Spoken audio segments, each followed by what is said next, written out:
Big penguins and their big black mountains, the ships, are on 24-hour duty with the first job to secure all mooring lines. Big timbers sunk deep in the ice serve as anchors. They're called dead men in sea parlance, perhaps because they're buried. Slip toggles are rigged for quick release in case ice forces an emergency getaway. Unloading, reconnaissance planes first, next hauling equipment. The Marine Corps weasels, heavy-duty caterpillars, and trucks, 40 in all. Here are no port facilities, but the Navy shows its self-sufficiency as it did throughout the war in operating at sea without bases or with improvised bases. Here are no docks or roads, yet all freight aboard 3 heavily laden ships is hauled 2 miles over the ice up to Little America. Dogs next, a barking, tugging boatload of huskies. And the pups, growing fatter and bigger every day. All are happy with the welcome smell of snow in their nostrils. This is home. This is fun. But this is work, too, for time is short. The dogs must haul their share of the tonnage. Halt. Trouble ahead. Pressure ridges block the way inland to Little America. Even the largest caterpillars are stalled. The call goes out for dynamite crews, Navy's trained demolition teams, seasoned on enemy beaches. They must blast the 50-foot ridges, clear the way to meet the expedition timetable. The ridges are deep. The blasting takes hours.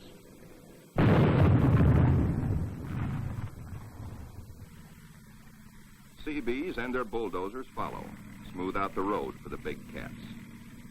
In 2 hours, they bridge crevasses 100 feet deep. And so 10,000 tons of gear, brought down by the cargo ships, start moving up to Little America. Work goes steadily forward. Seabees, with all hands helping, use every one of the 24 hours of daylight in the South Pole summer. Caterpillars with snowshoe oversized treads accomplish in hours the work that in old days hundreds of dogs could do only in weeks. Airstrips, smoothed out with drags, take high priority. Byrd has flashed word from the Philippine Sea, now standing by off the pack ice, that he's ready to fly his R-4Ds in. It's up to the work parties to make up the time lost in the pack ice. Up to these men to work while gusty winds drive flesh-cutting gravel-like snow across the open, or to dig deep for storehouse foundations. Food dumps grow steadily. Here is the favorite hangout of the veteran husky, Ricky, born at Little America 12 years before, and still hungry. Each hour brings other buildings to completion. Knockdown Wanigans grow magically, and the Air Headquarters Quonset is ready. Snow blocks are dug out for windbreaker walls. These blocks are the adobe of Little America. Good idea, squawks the sidewalk superintendent of the base. Good idea. These big penguins do right well to bear in mind that when she blows down here, she's liable to blow your eyelashes off. The little Adderley shows no fear. What?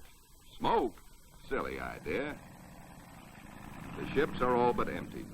The caterpillars and go-devils live up to their wartime good name. Within 70 hours, the Seabees are hauling in the last 500 tons of essentials. Only a few more cases to be broken out. The local waterworks is the pride of the Seabees. 3 GI cans of snow produce 1 can of water, purest in the world. You keep your furnace going, which makes steam, which melts snow, which makes water. Simple. Simple once CB Engineering in Washington had figured it out before ever the first ship left port.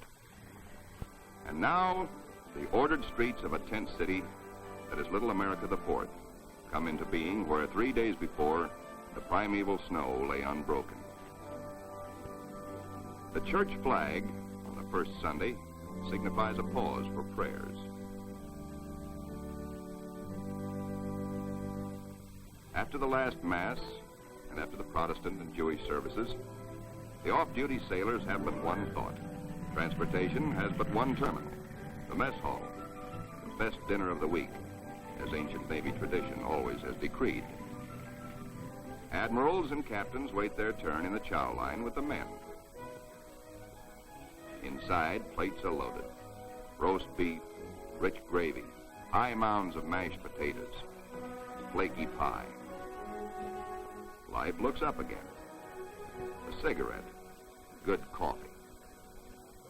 5 miles east of Little America, a seal herd, 500 strong, has its feeding ground amongst pressure ridges and in deep crevasses. Ricky, as a pup, played the game of run, seal, run, and he hasn't forgotten. The seal wallops with his tail. Ricky's 12-year-old teeth are not so good on the slippery, wet hide of the 600-pound Waddell. Mr. Seal decides he's had enough. He scuttles down his escape hatch to the water below. Chow time. The only seals killed are for dog meat, especially good because it insures against scurvy. The pups smell their dinner coming and let their handler plainly know they want it, right now. They're only a few months old and forever hungry. Yet soon they will be pulling more than their weight in the sledge traces. They like their meat red and will fight for it. The flagship flashes word by radio to the carrier Philippine Sea. Base ready, weather suitable. On the carrier, 6 planes, triple-checked, are ready for their moment of destiny. Admiral Byrd has given the pilots a final briefing. Everything depends on split-second timing. Pilots, man your plane. No 3,000-foot runway here. Only a scant 300 feet. Jet propulsion is their reliance. Crewmen attach jet containers, 4 to a plane. These JATO bottles are packed with flaming power. In the critical 10 seconds at takeoff, they give the kick-up of 2 added engines.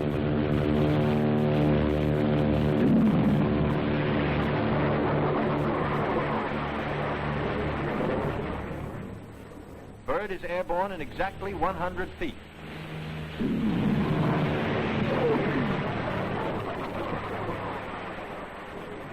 Admiral Byrd and his companion plane will try the 800-mile flight first.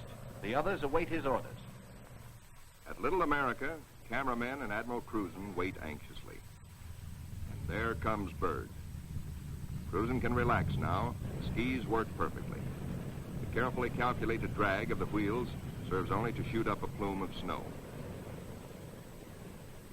Byrd greets his son, Dickie Jr. first, here following Dad's footsteps. They watch plane number 2 come in safely. Byrd tells Cruzen, good to be home again. Cruzen has urgent news. There's a terrific storm brewing, only 10 hours more of safe flying. Byrd radios the carrier, launch all planes as soon as possible. By midnight, the Philippine Sea has the remaining 4 planes ready. They must risk a takeoff in darkness before the terror of the storm strikes.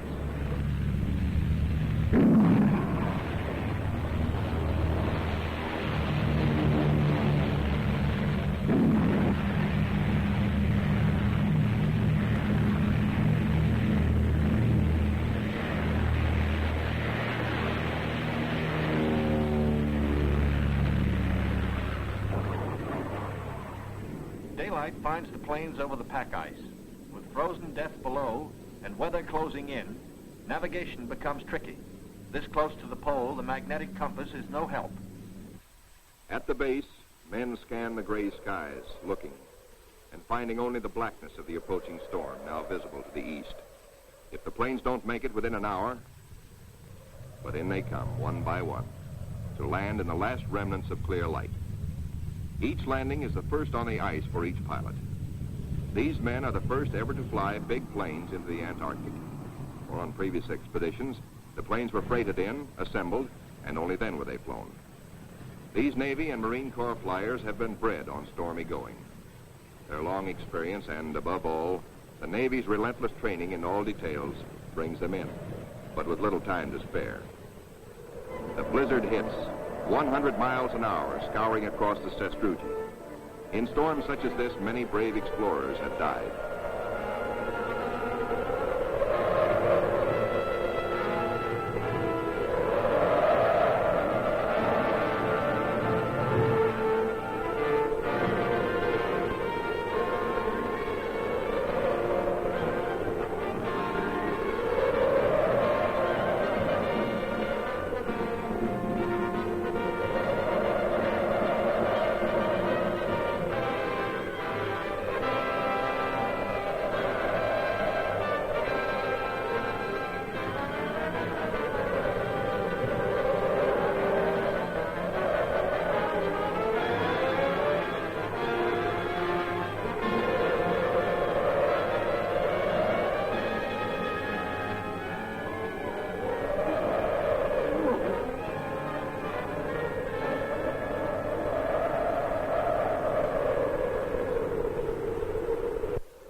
with the first abatement of the storm, work parties head for the plains.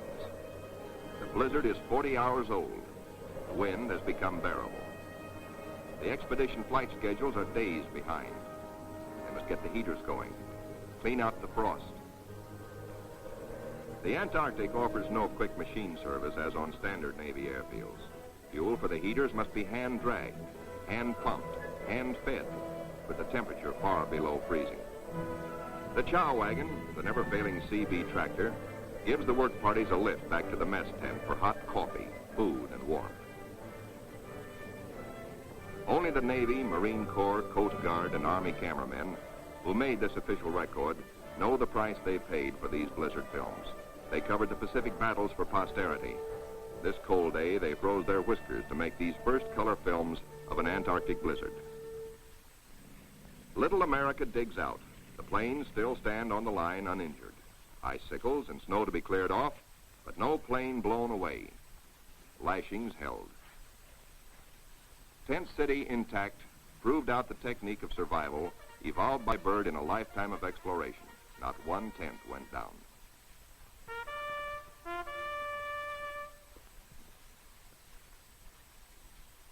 No matter how great the pressure of work, the flag must be raised with a ceremony which is its due.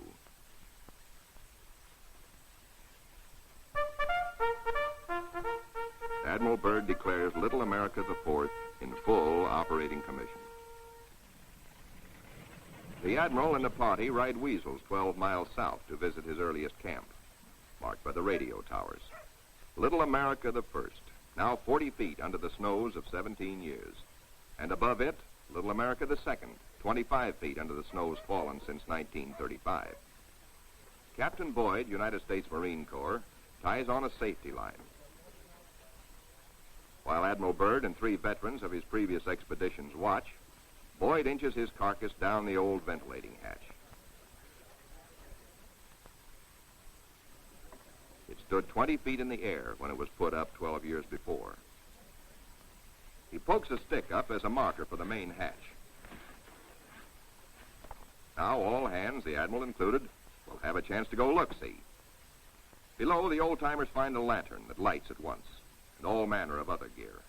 For here in Antarctica, there is no decay, no rust, no dust, not even germs. Fruits, vegetables, meats, all good after 17 years. Small wonder Byrd preaches that one day Antarctica may be the world's storehouse to keep the 7 years surplus for the 7 lean years. Byrd, bringing with him the old corn cob he'd forgotten in 1930, comes up last. He meets heavy going, but he makes it the hard way and seems to like it. Aboard the Mount Olympus, the Navy tries out one of the most important experiments assigned the expedition. Can men survive in freezing water? Men from Mars, members of a special underwater demolition team, wear the new cold water rubber survival suit. In contrast to these skylarking youngsters eating ice cream in the ice, men in ordinary clothing are paralyzed in 6 minutes and die very quickly thereafter. Yet these sailors, wearing only underwear beneath their survival suits, stay in half an hour and come up chipper and warm. On the sunny afterdeck of the Mount Olympus, the expedition's prize penguin catch, the big emperors, are living the life of penguin Rileys. They grow 4 feet tall, weigh up to 80 pounds, and are the only creatures who live throughout the year on Antarctica. Eons ago, they flew. In time, their wings evolved into swimming fins. Their deep feathers are the warmest known. Their feet, thick leather-like pads. On these, they lay their single egg and tuck it up within the body feathers for warmth, to hatch it. In captivity, they must have their vitamins. Keeping them alive for the return voyage is quite a problem, for their bloodstreams have no germ resistance. Their necks are ball-bearing. Strangely enough, the smaller captive penguins prefer their fish fillet. They won't eat live fish out of a pail. The rockhopper penguins are the clowns of the Antarctic, 20 inches high, cocky yellow eyebrows, sassy, and forever hungry. As the men find out, they'll eat their weight in fish every 3 days. The gathering of scientific data ranks high in expedition plans. Admiral Byrd says goodbye and good luck to an over-ice expedition which is to probe deep into the Rockefeller Mountains, 300 miles southeast. 2 LVTs hauling supply sledges strike out into the white darkness, their mileage checked by bicycle wheel counters astern. In the mountain rocks, they will seek minerals and ancient petrified vegetation. Hourly, they will record important aerological data. But exploration by plane has priority 1. 1.5 million square miles are to be explored and mapped, and the oncoming winter soon will end flying weather. The wheels come off, for both takeoffs and landings on the ice must be made by skis alone, delicately balanced to feather in the wind, yet strong to stand the shattering shock of landings. Organized exploration on a scale hitherto undreamed of calls for precision timing. Each plane is serviced on exact schedule with 1,200 gallons of high-test gas and with preheated oil tested to function at 80 below. A pressure tank, especially designed for operations in deep cold, pumps the oil into the planes. Daily flights begin. Each plane has a definite sector to explore, a definite timetable, a definite radio report schedule. While the weather holds, flights operate around the clock. For emergencies, the LVTs cache provisions and fuel at the limit of their range. To aviators forced down, to rescue planes sent out to bring them in, these cairns may offer the one hope and may mean ultimate survival. 1,200 miles to the east, the Eastern Group vessels and planes are exploring the mysterious Phantom Coast. Aboard the destroyer Bronson, the commander of the Eastern Group, Captain George Dufek, makes an exploration voyage. He sails close in to Mount Erebus, 14,000 feet above the sea. It is the only known active volcano near the South Pole. Captain Dufek, his mission accomplished, returns to rendezvous with the seaplane tender Pine Island. Personnel transfers to the destroyer must be made by Breach's Buoy because of rough seas. This officer would probably prefer a boat. The deep roll in the destroyer's outward flaring bow forced the handling crew to wait for the exact moment to haul inboard, lest the man be dashed against the ship's side and killed. It is Captain Dufek's turn next. The line is set higher. The seas run stronger. The ships roll dangerously apart. The line slacks, then snaps taut and breaks. A 50-foot plunge downward. Dufek disappears. Away, lifeboat! Men jump to stations.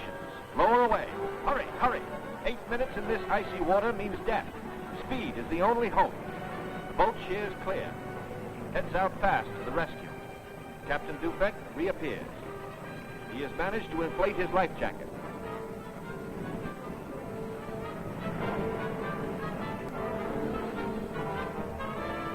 Seven minutes gone. Dufek grabs the lifeline. The seamen clutches him. By a margin of seconds, he is saved. 1,500 miles west of Little America, the Currituck and her western group are off the Shackleton ice shelf, circling the Sunset Coast. The western group commander, Captain Bond, gives pilots and plane crews a last briefing on Antarctic dangers and the technique of survival if forced down. The flight about to start is the longest and most important so far for the western group. Before takeoff, survival gear is checked. Gear to keep 9 men alive for 100 days. Food, drugs, sleds, sleeping bags. On the water, the great PBM makes her takeoff run. Her jet assist bottles blast. She lifts quickly into the air and circles the Currituck once. Jet assist bottles, their work done, are dropped and make a salvo splash. The pilot, Commander David E. Bunger, wipes his frosted windshield, a constant source of trouble in polar flying. He is over the Shackleton ice shelf, named for the great English explorer who kept returning to the Antarctic until death, so often escaped, kept its rendezvous with him.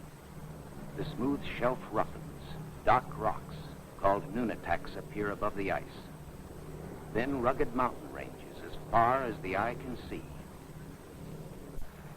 Bunger leans forward in amazement. His eyes have caught a sudden and unbelievable change in scenery.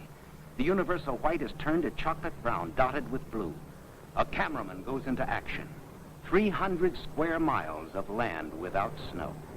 Land that might be in New Mexico or Arizona. Pictures alone will prove Bunger has discovered a warm oasis in the shadow of the pole. It is for such supreme moments as this that men brave the hardships of exploration. The astounding, undreamed-of fact is that they are over a chain of warm water lakes whose shores, except for small patches, are free of ice and snow. Commander Bunger circles the largest lake in sight, 5 miles long. He comes in to make a landing. Water temperatures must be recorded. Samples taken. He finds the water fresh, the temperature 38 degrees Fahrenheit. On the shores are vast deposits of coal and of minerals of the utmost importance to civilization. Aside from their headline discovery, Bunger and his men have another good reason for hustling home to the Currituck. A long-awaited ceremony is in progress. The whole fleet awaits news of the all-Western Beard Derby. The Currituck skipper, Captain Clark, is judge. His salute of the day is... right corner, mustache. Twist. The captain awards prizes to the winners, enlisted men and officers alike, the champions in the first Antarctic Beard Derby. To the most handsome. For the bushiest. To the officer who tried the hardest. To the neatest. To the most unique. To the red all-Currituckian. And to the one with the most sex appeal. At Little America, a warning sounds. The fleet is in sudden danger. It is being frozen in. It may be locked within the Bay of Whales. Here is the treacherous foe. If caught, the ships will be wedged against the barrier, crushed. Here will be the graveyard of the fleet.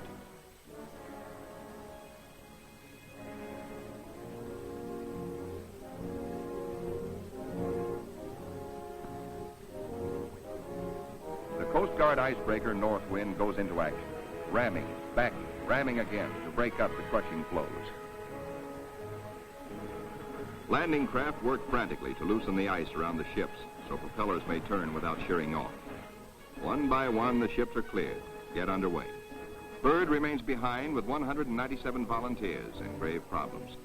His most important exploration flights will now lack the powerful directional radio of the Mount Olympus. To get his men out, he must hope the icebreaker can crash her way back in time. Otherwise, he and his men will be frozen in for the 9 sunless months of the dark, treacherous Antarctic winter. Marooned, Admiral Byrd and his staff plan the big flight to the South Pole and far beyond. This is the culmination, the last mass flight. 4 planes spanning out over a continent of unknown territory larger than Texas, California, and Arizona combined. Over freezing wastes without people, without life, without vegetation. Nature's most formidable challenge to man. The 4 planes are gassed up. All controls triple-checked. Motors heated. For they face cold as extreme as 60 below, unrelenting, murderous. Photographic units lead the parade of science to the planes. Each is a flying laboratory. The cameras are the trimetragons and the K-17s that spied out enemy secrets during the war. Now each plane carries 250 pounds of film to record some of nature's last great mysteries. The war's secret radar magnetic detectors are here too, bolted on like bombs. In war, their electronic impulses spotted minefields buried deep under the surface. Now they will read far below the ice, detect and identify minerals, coal, iron, precious ores. Byrd gets the words, "Ready, sir." He boards the leading plane, gives the command, "Take off." Crews hasten to rock the ships and thus free the skis frozen to the ice. Now all the work that has gone before, the planning, the task of preparing ships, of training men, the perilous voyage through the ice, now all of these investments of time and sometimes of suffering are come into focus. Takeoffs for non-stop flights over the desolate, danger-studded wastes of Antarctica. Flights of great distance, the equivalent of, back at home, winging non-stop from the Canadian border to the Gulf of Mexico. Aviation is all important in the Navy's Antarctic exploration, just as aviation is all important in a modern Navy that must be strong under and above the sea, as well as on it. Out over the shelf ice, Byrd leads his 4 planes in the long climb over pressure ridge areas, heading for the polar plateau, 10,000 feet up.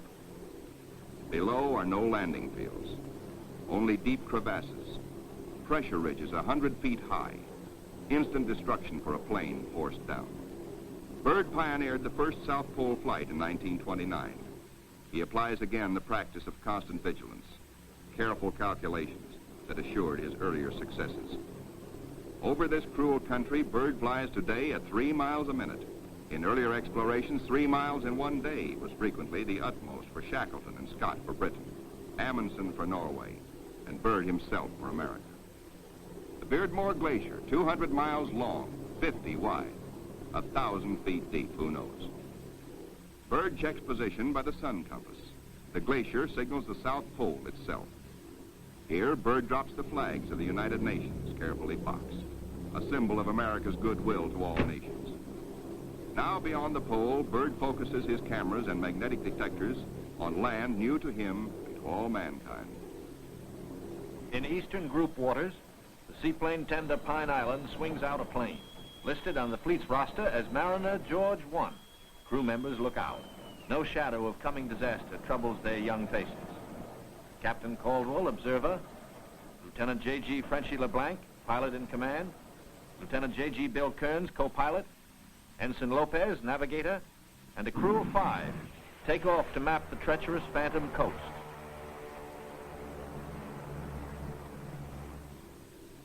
Byrd's planes, deep into the unknown, are the eyes of civilization, recording, evaluating, mapping. Plateaus, mountain ranges, with peaks 20,000 feet above sea level. The trimetrigon lenses, clicking overlapping exposures every 3 seconds, photograph from horizon to horizon. Coal, a mountain of coal.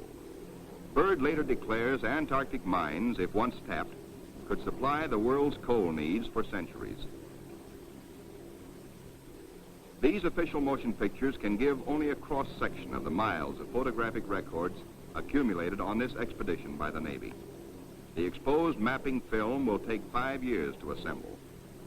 Amplifying these are the radar magnetic detectors, accurately recording mineral discoveries of immense value for the future use of all mankind. England, Norway, South Africa, Australia, New Zealand, South American countries, and Soviet Russia are claiming Antarctic territory. The United States recognizes no claim, and so far has made no formal claims for itself. But international policies cannot concern the Admiral now. His duty is to keep his flying laboratories functioning, to fulfill his dream of a lifetime. The word "gas half gone, sir," comes from the engineer tabulating fuel tank readings. Byrd radios his pilots, return to base. By the 3rd leg of their triangular course, the planes head back for Little America. Byrd's plane takes the widest swing fuel permits as the lenses of the trimets continue recording new territory. This is the last big flight. Byrd is determined to record the maximum possible. One by one, the planes swing in over Tent City. Flight operations checks them in and safely down. Plane 2, plane 3, plane 4. But not plane 1. Byrd's plane is yet to be accounted for. Byrd is missing. Out over the ice, Byrd is in trouble. His starboard engine is cutting out, now stops. His one remaining engine is losing power. The altimeter needle starts dropping down. The plane is losing altitude. All 4D1 to base, all 4D1 to base. Position Q5, engine out, losing altitude. The base prepares for rescue operations.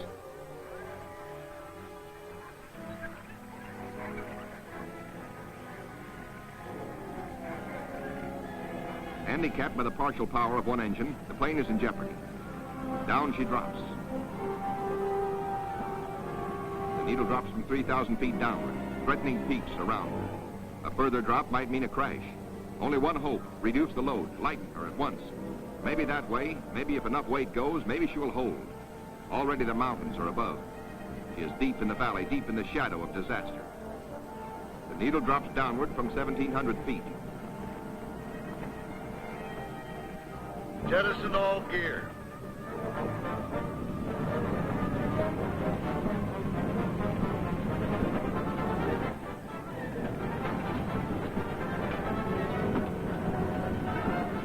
Only the precious films and records are saved. The gamble is life or death.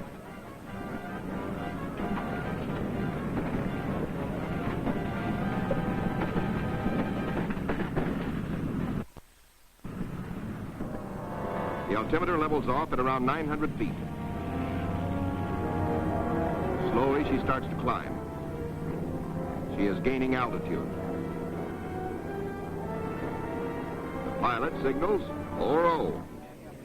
3 hours later, at the base, the crippled plane comes into sight. Men peer closely, tense, hushed, as they see the starboard prop dead. The one-engine landing is tricky at best. With skis, on ice, hold your fingers crossed for the pilot.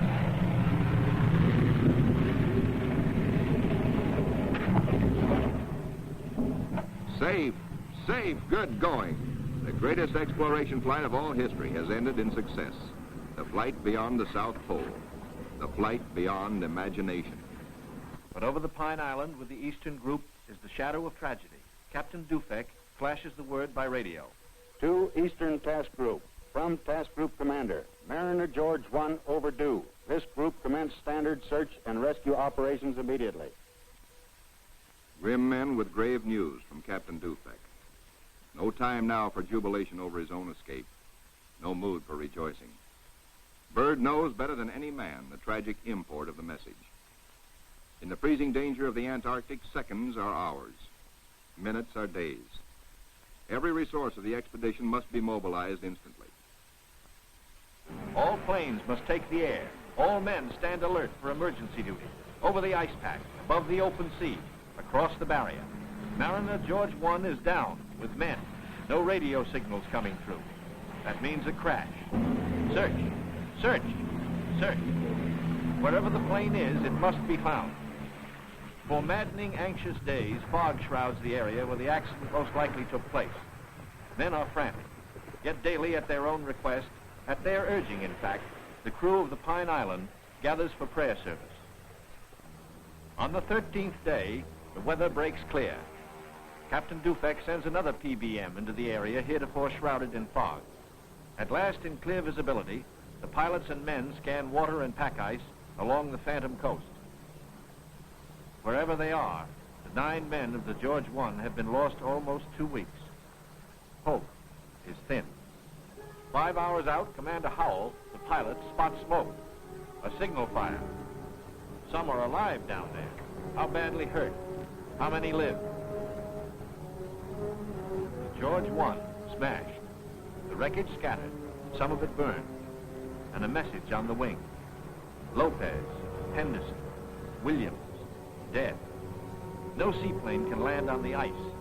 Can the survivors reach open water? Howell must drop a message.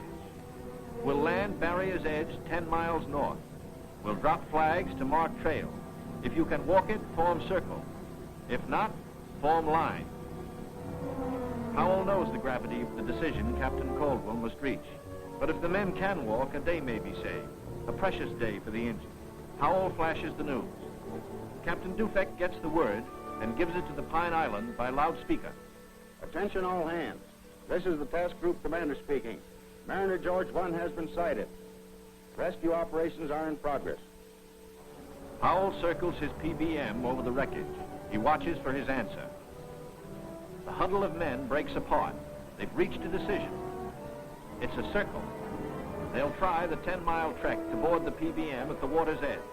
Howell's crew have the relief gear ready now for the men below. Cargo chutes float the heavy packages down. First aid boxes, rations, skis, blankets. For men hungry, cold, hurt, and losing hope, the chutes are as lovely as shining stars, symbols of life restored, of return to families who've been waiting and praying. Now to mark the trail. The PBM's crew have hundreds of flags, each weighted to land and stay upright. If fog should again close in on this desolate coast, there must be no second disaster, no wandering from the road to rescue. The survivors follow the trail markers. 5 able to walk, 1 on a sled, 10 miles to go.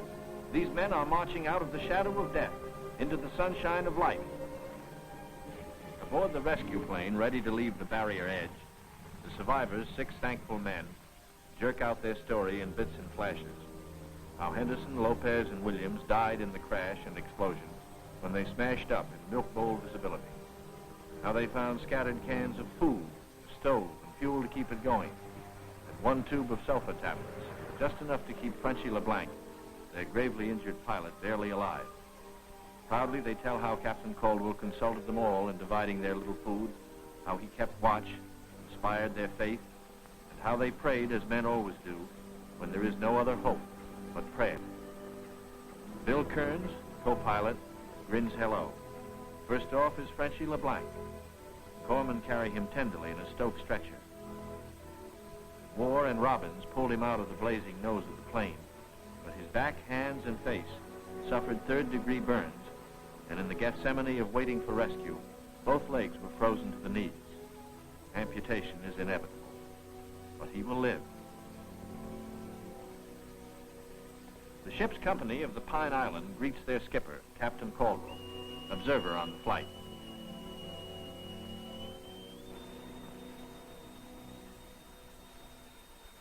He says no ship ever looked so good to him as his own command, as again he sets foot on her decks.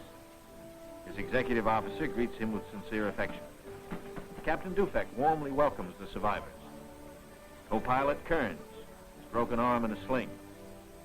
McCarty, photographer. War, the radio operator. And smiling Shorty Robbins, the motor mech. The head is warm. A hot bath, clean sheets, and long hours of restoring sleep. And perhaps first, a moment to splice the main brace, by which good sailors mean a ration of medicinal spirits. Bourbon to you. Later in sick bay, all but Frenchy and Captain Caldwell enjoy their first full meal in 2 weeks. Kearns will go to Georgetown University to study for a career in diplomacy. McCarthy, who has a wife and 2 children in Sonoma, sunny California, beams happily. Robbins, who was the wheel horse in those desperate days, figures to keep on flying. He still loves it. And War knows that he will marry his school teacher sweetheart back in Reading, Pennsylvania.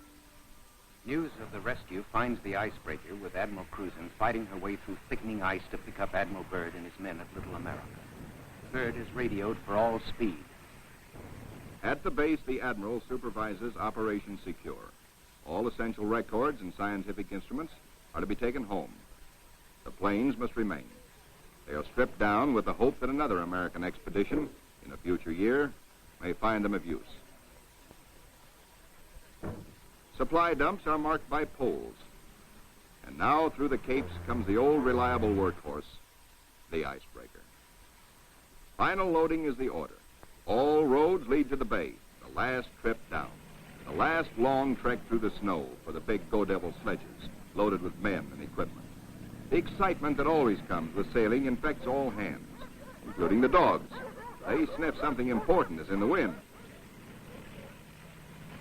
With normal quarters for 75, the icebreaker must jam aboard the additional 197 men of the base body until, after the voyage north, she can transfer personnel to the big ships awaiting her at Scott Island. Byrd is among the last aboard. He can now report to Admiral Nimitz, Operation Highjump completed.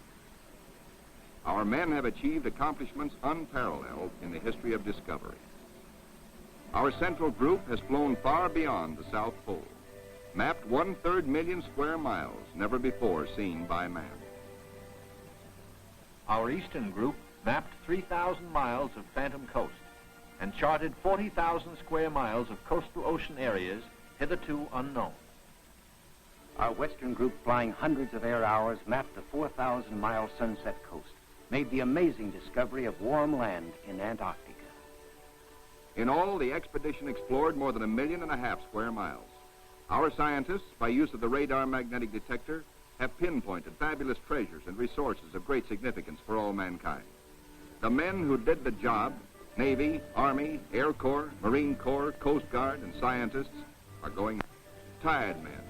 The rear guard of Admiral Byrd's intrepid 4,000, veterans of the Antarctic, trained to combat the sub-zero enemy of the polar continent. They're going home to their mothers, sweethearts, wives, children. Home, strong in the knowledge that they have met the Antarctic's heaviest battalions and conquered. This is to be their lifelong reward. This knowledge and the Navy's highest commendation. Well done.